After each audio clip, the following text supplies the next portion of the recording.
So this is question number 9.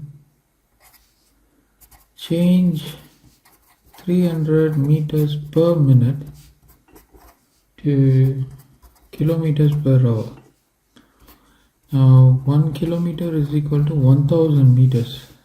So therefore 300 meters per minute is rewritten as 300 over 1000 kilometer per minute, which is again rewritten as 0020 gets cancelled, giving us 0.3 kilometer per minute.